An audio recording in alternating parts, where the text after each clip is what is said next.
everyone, welcome to Questions for Cuties. I am Monisha Kannan. இன்னைக்கு நம்ம இன்னொரு இன்ட்ரெஸ்டிங்கான கொஸ்டின் பார்க்க போறோம். A number line goes from 0 to 200 in 5 equal steps.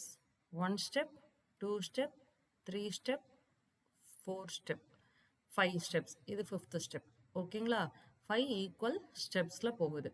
இப்போ we have to write the missing numbers. இங்க என்னென்ன நம்பர்ஸ்லாம் மிஸ்ஸிங்ன்றத எழுதணும். இதை நம்ம எப்படி ஈஸியா பண்ணலாம் அப்படின்னாக்க 200 தான் ஃபைனல் நம்பர். அது வந்து டிவைடட் பை 5. ஏன்னா 200 ரீச் ஆகிறதுக்கு நம்மளுக்கு 5 ஈக்குவல் ஸ்டெப்ஸ் தேவைப்படுது.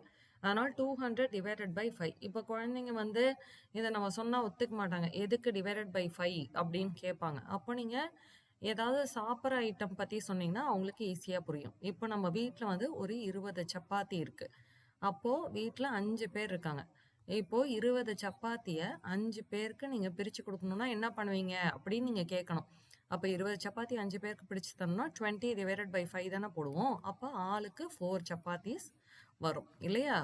ஸோ அதே மாதிரி தான் இதுவும். இப்போ 200 ரீச் ஆகிறதுக்கு நம்ம 5 ஸ்டெப்ஸ் எடுத்து வைக்கணும் அப்படின்னா 200 divided by 5 போடணும். 200 divided by 5 போட்டால் என்ன வரணும்? 40.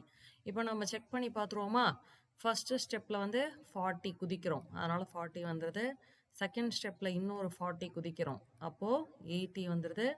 தேர்ட் ஸ்டெப்பில் இன்னொரு 40 குதிக்கிறோம். அப்போது 120 வந்துடுது. ஃபோர்த் ஸ்டெப்பில் இன்னொரு 40 குதிக்கிறோம். அப்போது 160 வந்துடுது. ஃபிஃப்த் ஸ்டெப்பில் இன்னொரு 40 குதிக்கிறோம்.